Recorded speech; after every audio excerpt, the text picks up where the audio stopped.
adalah dietitian di RSUP Dr. Cipto Mangunkusumo.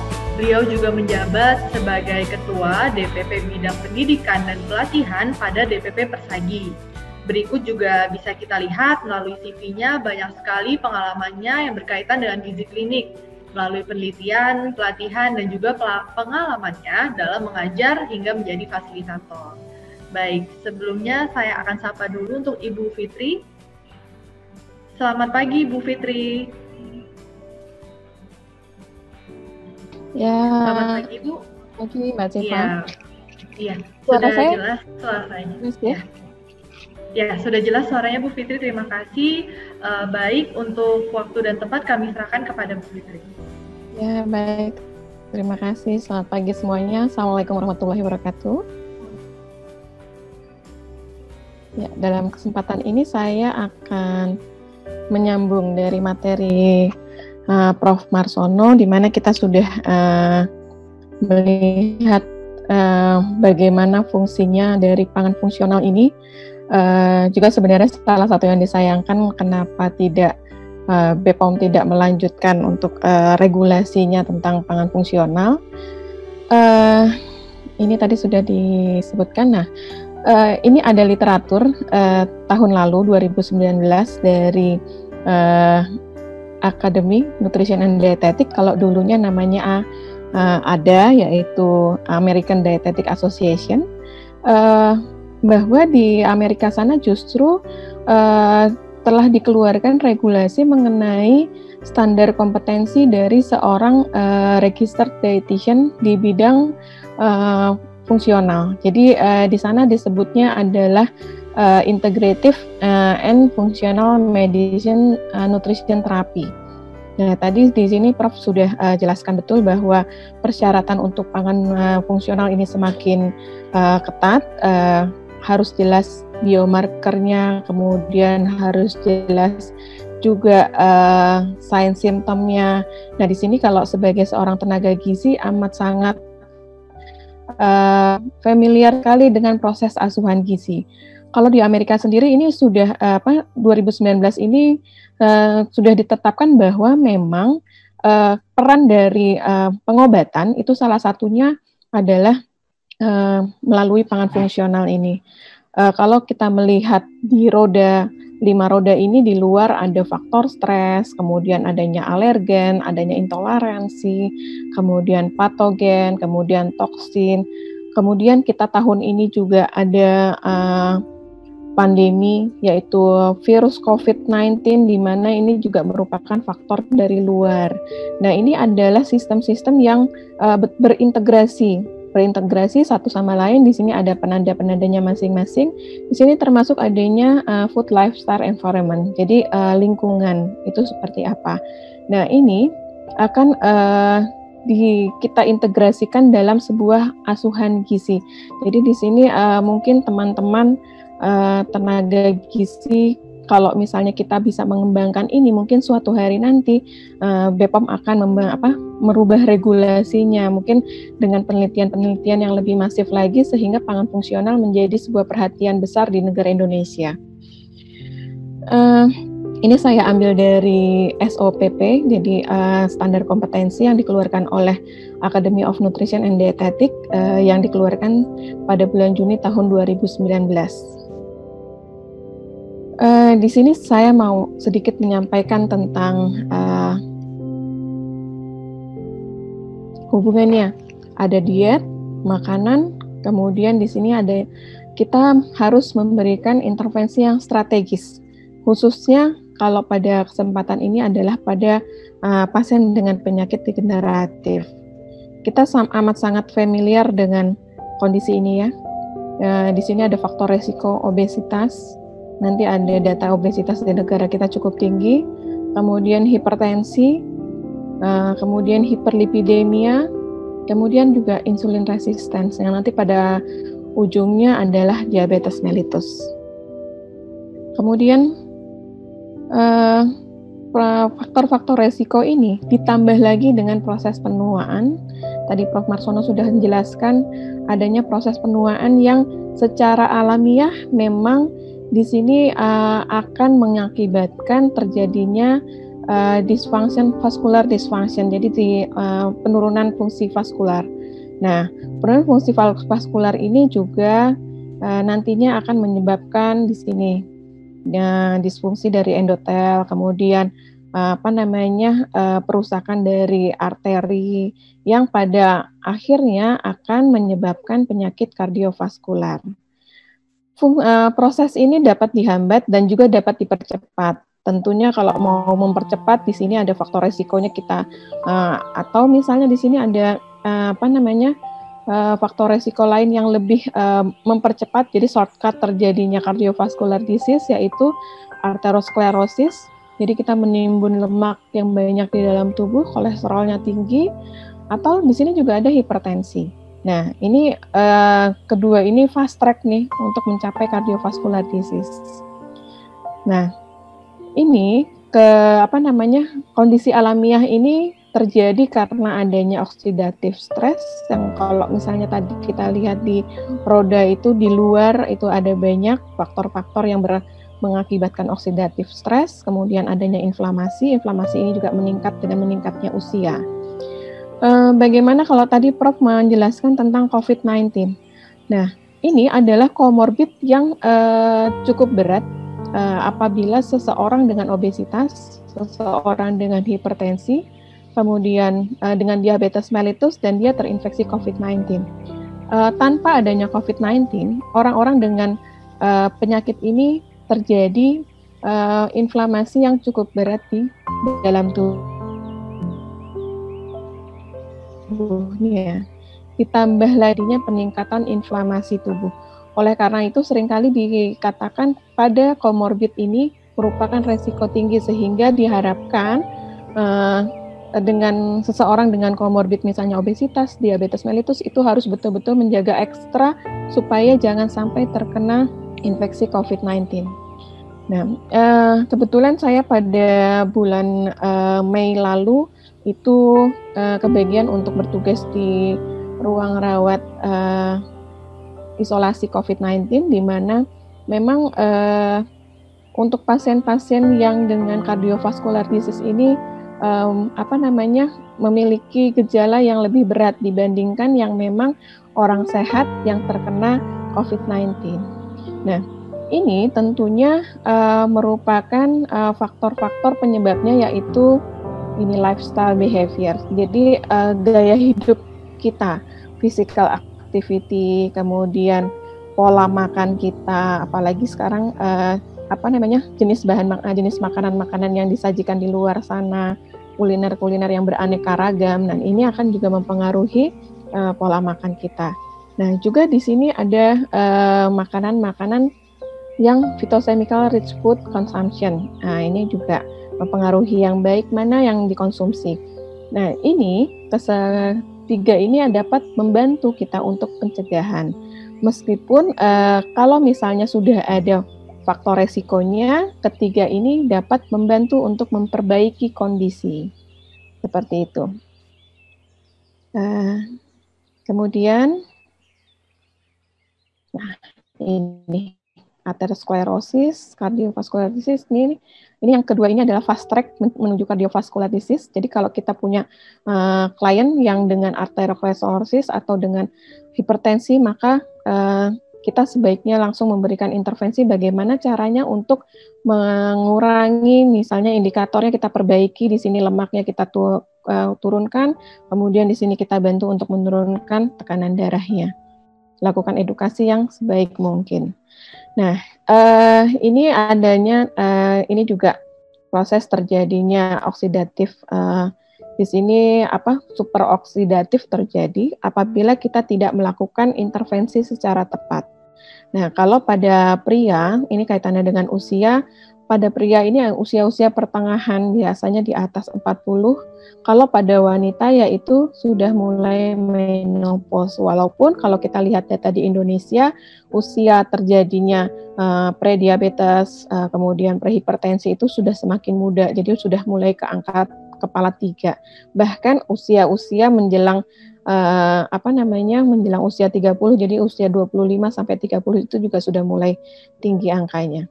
Nah, kondisi ini akan diperburuk jika seseorang itu mengalami memang obesitas, kemudian mengalami hipertensi, dan juga adanya diabetes mellitus. Nah, ini apa yang harus dilakukan? Maka di sini kita harus lakukan nutrition strategy to improve vascular function. Jadi vascular function ini larinya akan kemana-mana. Kalau misalnya kita ibu bapak teman-teman bertugas di rumah sakit ataupun di vaskes, kita sering sekali bertemu klien dengan diabetes, kemudian kita lihat profil lipidnya juga bermasalah, kemudian riwayat hipertensi. Itu ketiga itu biasanya kita sangat umum menemui. Apalagi kalau misalnya ditambah lagi dengan berat badan yang berlebih atau obesitas. Nah, kalau misalnya kita tidak dapat memperbaiki kondisi klien, maka berlanjut kepada mempercepat proses untuk masalah-masalah yang lainnya. Misalnya beranjak ke penyakit gagal ginjal kronik. Nah, komplikasinya akan semakin cepat. Ini adalah data dari Riskesdas 2018 mengenai obesitas sentral pada usia lebih dari 15 tahun. Di sini dari tahun ke tahun meningkat. Mungkin nanti di sini Ibu Bapak teman-teman bisa mencari data lagi kalau 2019 bagaimana. Ditambah lagi 2020 kita mengalami pandemi dari bulan akhir Maret sampai awal Juni kemarin. Banyak sekali aktivitas yang dibatasi sehingga aktivitas fisik banyak yang berkurang. Kemudian karena lebih banyak aktivitas itu di rumah, maka banyak sekali gurauan-gurauan masyarakat di mana selama pandemi ini berat badan meningkat. Nah, mungkin nanti survei berikutnya di 2020 ini bisa jadi angkanya nggak segini, tapi mudah-mudahan nggak, karena sekarang kita lihat sudah banyak masyarakat yang mulai berolahraga menggunakan sepeda kemana-mana, mudah-mudahan angkanya tidak lebih tinggi lagi. Nah, kemudian di sini ini angka untuk proporsi dari berat badan lebih dan juga obesitas, ya. Kira-kira angkanya tinggi. Kalau kita lihat di negara Asia lainnya, Indonesia termasuk yang cukup tinggi. Nah, tadi Prof sudah menjelaskan, ini saya ambil dari jurnal AND tahun 2019. Di sini ada mengenai pangan fungsional. Di sini pangan fungsional itu dilihat dari benefitnya. Dia memiliki benefit beyond basic nutrition. Jadi bukan cuma sekedar makanan itu bukan cuma sekedar memenuhi kebutuhan gizi, tetapi beyond, lebih dari itu. Dia bisa sebagai yang tadi disebutkan. Kalau sebagai obat, kalau teman-teman rumah sakit sekarang seringkali kita digadang-gadangkan untuk memperkenalkan kepada pasien itu makanan sebagai obat. Jadi saya ingat pada tahun lalu RSCM itu sedang menghadapi akreditasi internasional. Salah satu jargon kita untuk meningkatkan kepatuhan klien di rawat inap untuk menghabiskan makanan yang kita berikan, yaitu kita menuliskan makanan sebagai obat. Tapi bukan berarti makanan itu mereplace dari pengobatan medis, bukan, tetapi kita sebagai support untuk penyembuhan penyakit klien. Nah, di sini tadi yang baris kedua ini Prof sudah menjelaskan. Kemudian di sini fungsinya itu dari mulai fungsi normal sampai memiliki benefit pada kesehatan. Jadi impact pada kesehatannya itu harus jelas. Jadi indikator-indikatornya itu kalau misalnya kita mau melihat manfaat dari pangan fungsional ini, indikatornya harus jelas. Apa indikatornya yang kita tetapkan? Misalnya adanya penurunan profil lipid atau misalnya indikator inflamasi lainnya. Nah, kemudian di sini peran pangan fungsionalnya di sini komponen bioaktif. Kalau misalnya teman-teman tenaga gizi di proses PAGT, IDNT, kita bisa lihat di domain diagnosis gizi untuk domain asupan. Di situ ada subdomain, jadi ada subdomain kelasnya itu adalah asupan bioaktif yang tidak adekuat. Nah, AND sudah mencanangkan bahwa ini sebagai sebuah masalah gizi apabila memang seseorang yang dengan spesifik kondisinya itu membutuhkan zat bioaktif tertentu dan dia tidak memenuhinya secara baik. Nah, kalau di AND sendiri sudah dijadikan diagnosis gizi untuk bioaktif ini. Nah, karena dia memiliki fungsi dalam pengobatan, meningkatkan bioavailability, ya, fungsi beberapa zat gizi di dalam tubuh ini fungsinya akan menjadi lebih baik lagi dan dapat digunakan secara optimal di dalam tubuh. Nah, jelas akan memperbaiki kesehatan tubuh. Nah, di sini kaitannya dengan penyakit degeneratif, di sini banyak sekali. Ini adalah kelas untuk zat gizinya, kemudian ini unsur bioaktifnya, dan ini klaim yang akan terjadi di dalam tubuh. Fungsinya itu apa? Dari mulai cardiovascular protection, kemudian protection, cancer protection, kemudian ada sampai juga di sini mereduce serum kolesterol. Nah, ini serum kolesterol sendiri ini seringkali menjadi salah satu indikator yang susah-susah gampang untuk kita menurunkan dari seorang klien kita yang datang misalnya dengan masalah cardiovascular disease atau dengan diabetes mellitus atau dengan tekanan darah tinggi yang memiliki profil lipid yang tinggi. Nah, kalau kita lihat dari bahan makanannya sendiri, sebenarnya kita bisa konversikan ke bahan makanan lokal di Indonesia yang cukup mudah. Misalnya di sini adalah sumber kacang-kacangan, kemudian sayur-sayuran, buah-buahan, kemudian juga ada di sini tempe olahan kedelai, ya, kita banyak sekali di provinsi asal Prof. Marsono banyak sekali tempe. Saya senang sekali kalau ke Yogyakarta itu tempe diapakan saja itu rasanya enak. Nah, di sini merupakan salah satu sumber bahan yang memang memiliki manfaat di sini untuk mereduce kolesterol. Ya. Tentunya kita bisa mengkonversikannya ke dalam bahan makanan lokal. Nah, di sini kacang-kacangan, di sini kelompok legum, ya, mengandung proteinnya tinggi. Jadi kalau misalnya saya pernah punya klien dia adalah seorang vegetarian, tidak mengkonsumsi protein hewani, maka sumber proteinnya dapat digantikan oleh protein nabati. Nah, beberapa penelitian juga menunjukkan sebenarnya salah satu kekhawatiran dari konsumsi nabati ini adalah asam urat yang meningkat. Tetapi ada penelitian yang memang menyebutkan bahwa tidak mempengaruhi konsumsi yang tinggi protein ini, protein nabati ini terhadap kadar asam urat, karena pada prinsipnya asam urat itu adalah karena adanya penumpukan lemak yang berlebihan di dalam tubuh. Justru balik lagi ke lemak. Ya, kemudian menyediakan serat pangan yang baik, ya, serat pangan ini sangat baik. Tetapi kalau tadi sebelum acara saya melihat video dari Fiber Cream, rata-rata konsumsi serat kita sekitar 10, kemudian anjurannya adalah 30. Kalau saya pernah melakukan survei asupan itu untuk orang dengan hasil recall yang dilihat secara subjektif itu dia sudah mengkonsumsi sayur sehari 2 kali, kemudian dia makan buah, itu pun nggak sampai 10, itu sekitar 7-8 gram per hari. Jadi masih harus ditingkatkan lagi konsumsi seratnya. Nah, apalagi kalau misalnya kita melihat hasil Riskesdas tahun 2018 itu, konsumsi masyarakat kita yang rendah serat itu sekitar 95%. Artinya hampir seluruhnya, kalau 95 kan berarti di atas 90 itu udah kita bisa bilang hampir sempurna angkanya. Itu memang konsumsi seratnya kurang. Ya, di sini.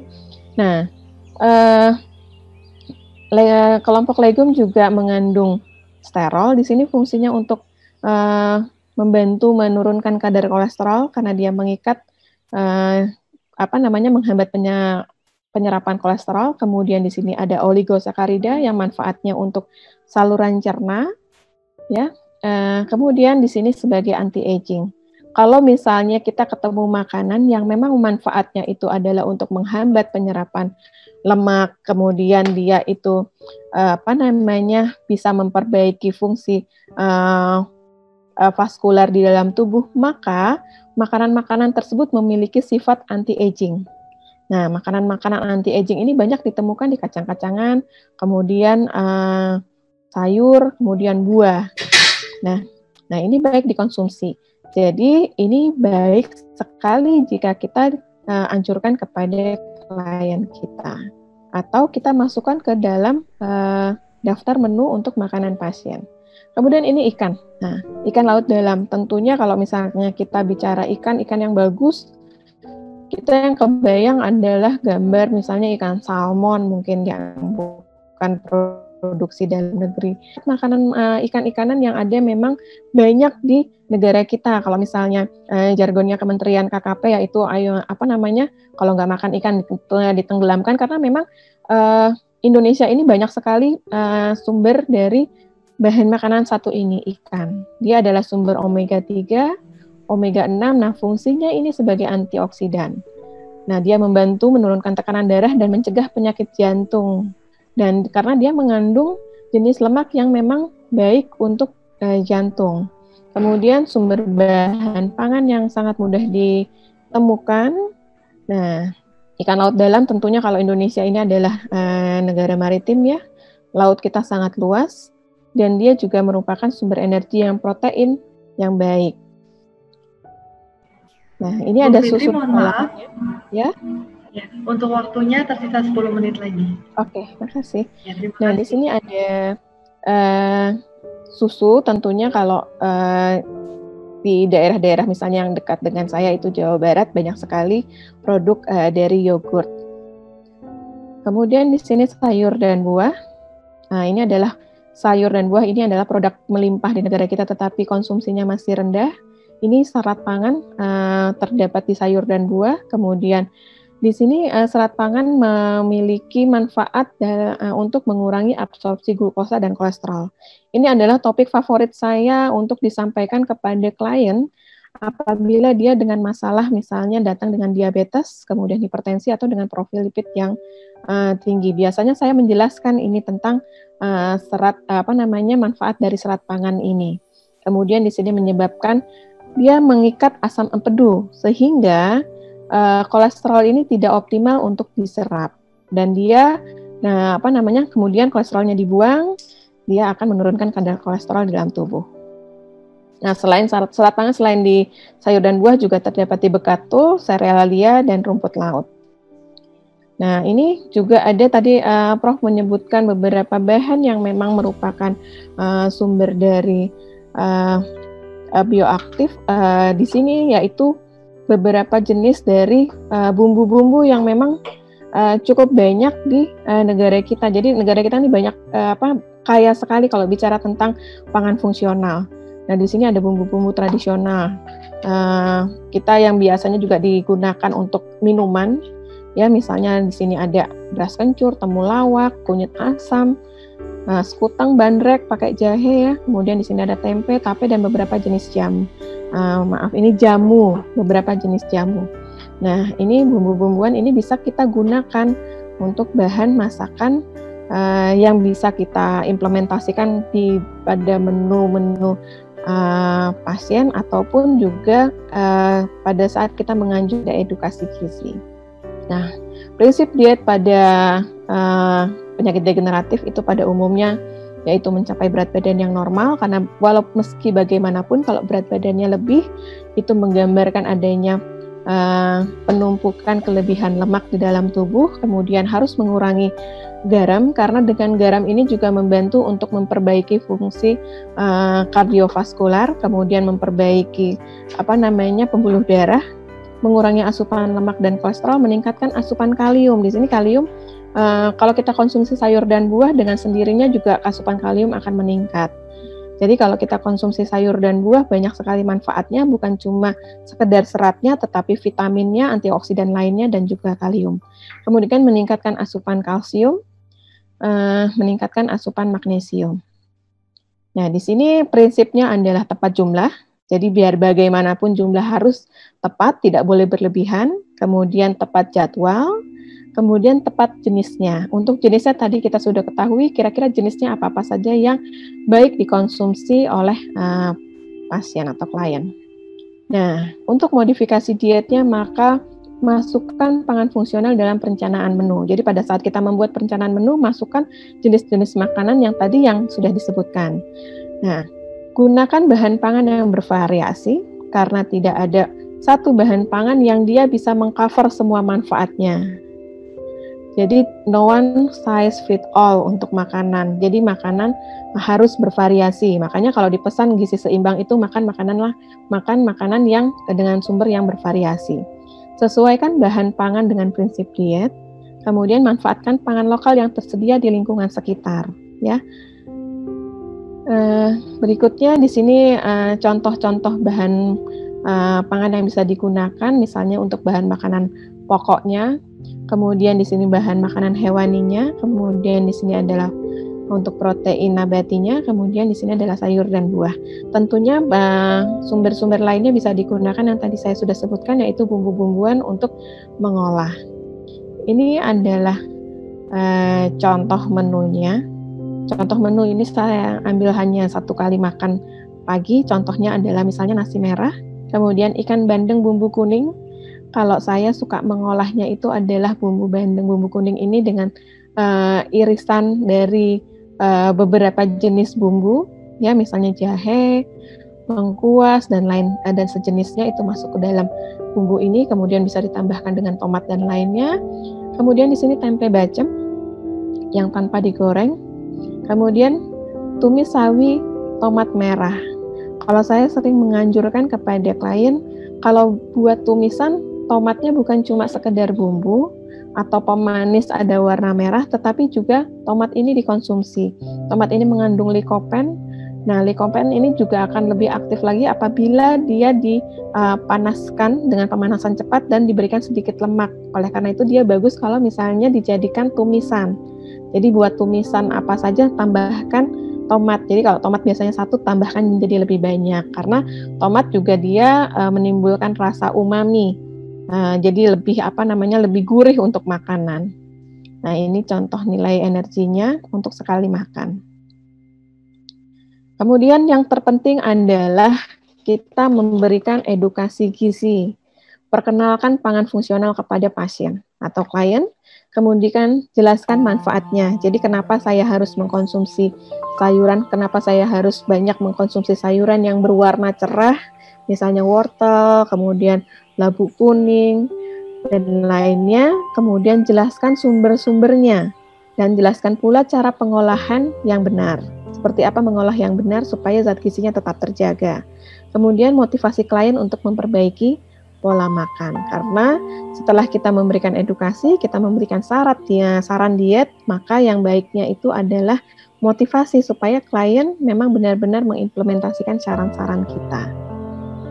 Ini adalah daftar pustaka yang saya gunakan. Terima kasih banyak. Wassalamualaikum warahmatullahi wabarakatuh.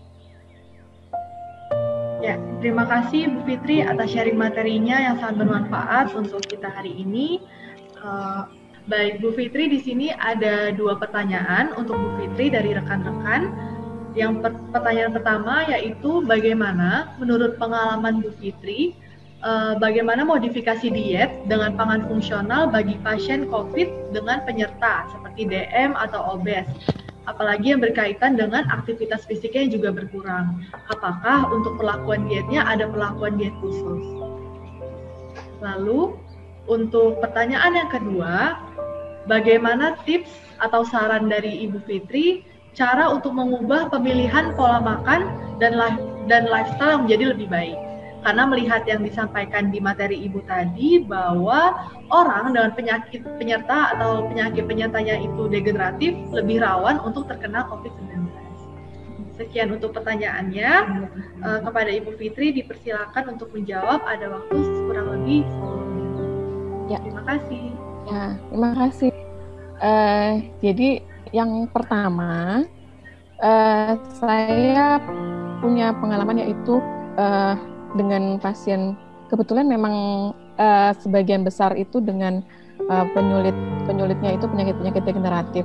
Misalnya penyakit kardiovaskular, kemudian hipertensi, diabetes, bahkan ada yang gagal ginjal yang sudah dialisis.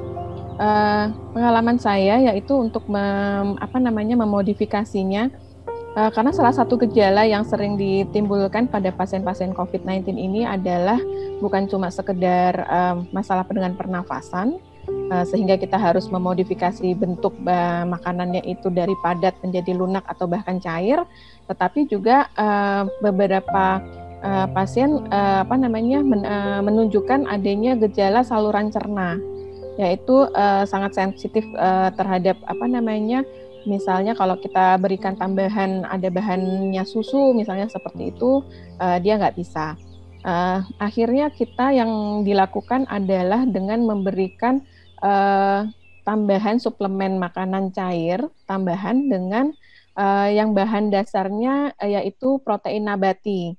Ada yang dengan menggunakan kacang hijau, dasarnya kacang hijau, atau juga yang berbahan dasar tempe. Jadi dua itu yang diberikan sebagai tambahan untuk suplemen dalam meningkatkan asupan.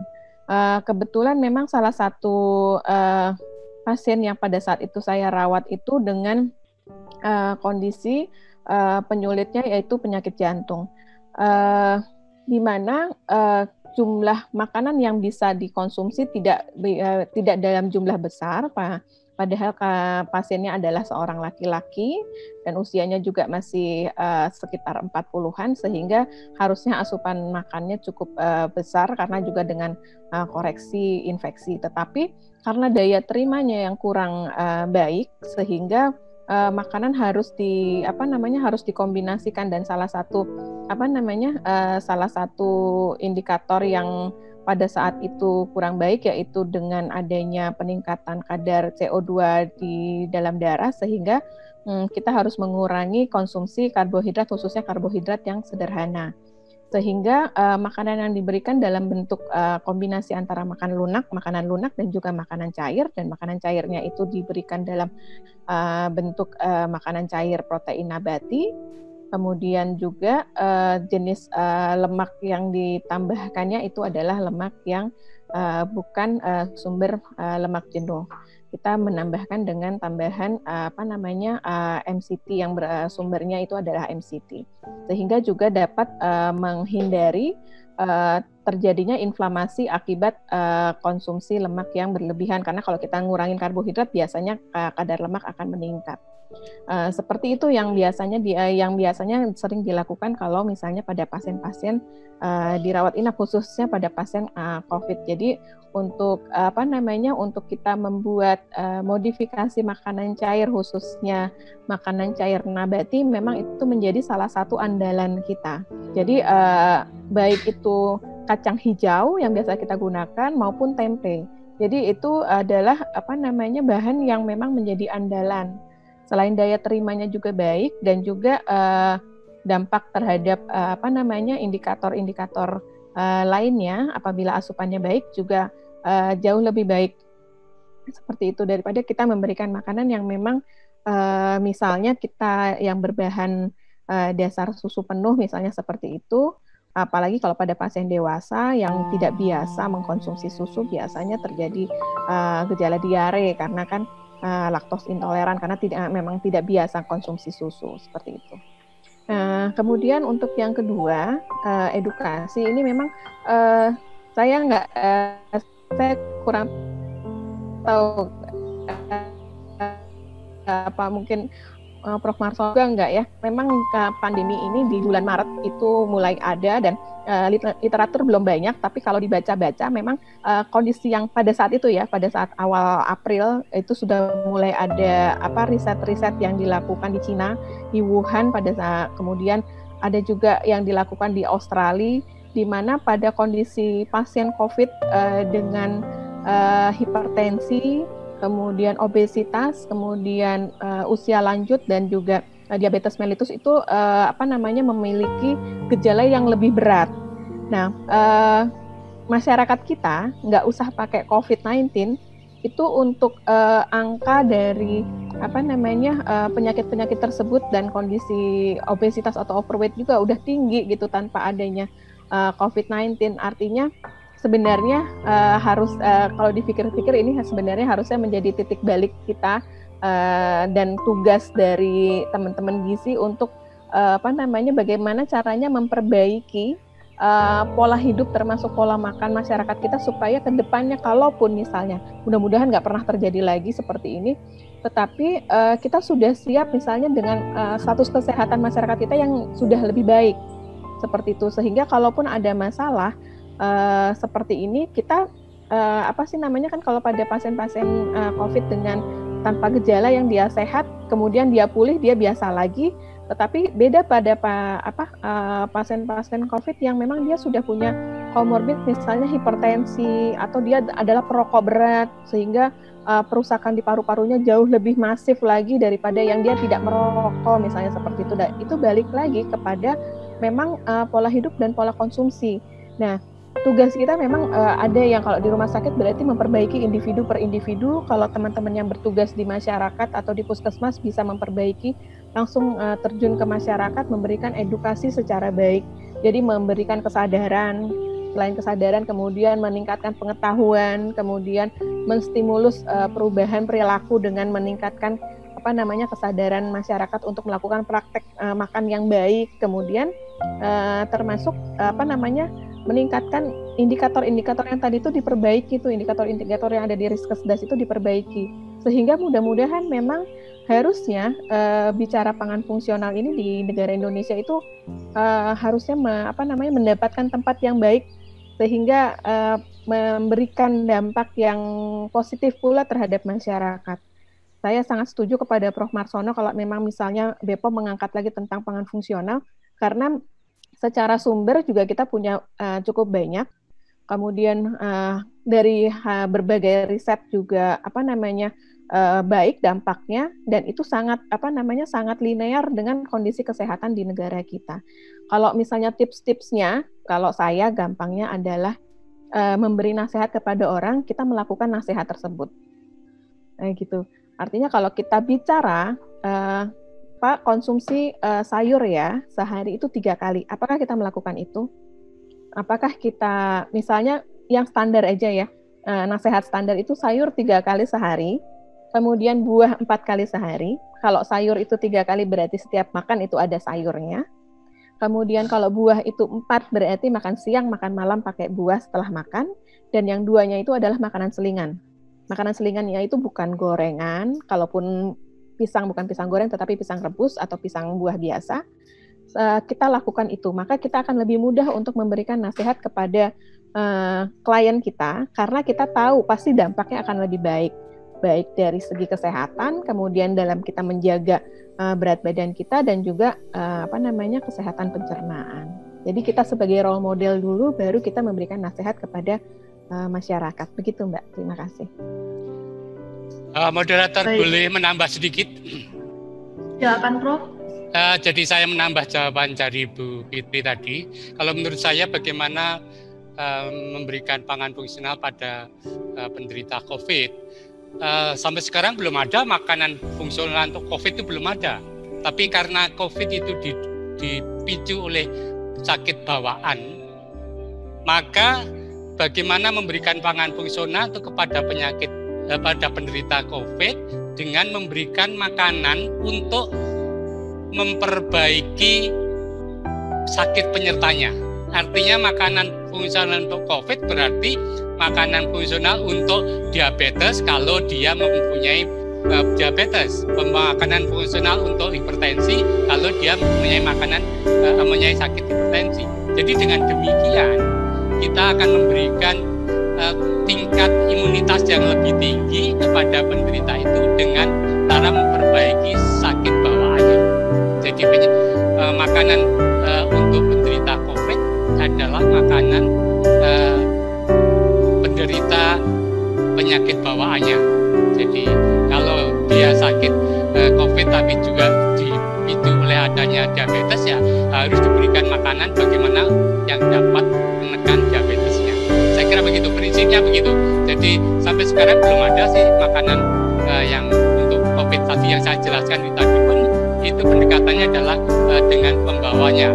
Oleh karena itu, apa yang bisa dilakukan adalah memberikan makanan fungsional kepada penderita COVID itu sesuai dengan penyakit bawaan yang diderita, sehingga dapat menurunkan atau mencegah atau menurunkan sakitnya pembawaan itu, artinya meningkatkan imunitasnya. Sekian. Baik, luar biasa sekali. Terima kasih Bu Fitri dan Profesor Marsono atas jawaban dan penjelasannya.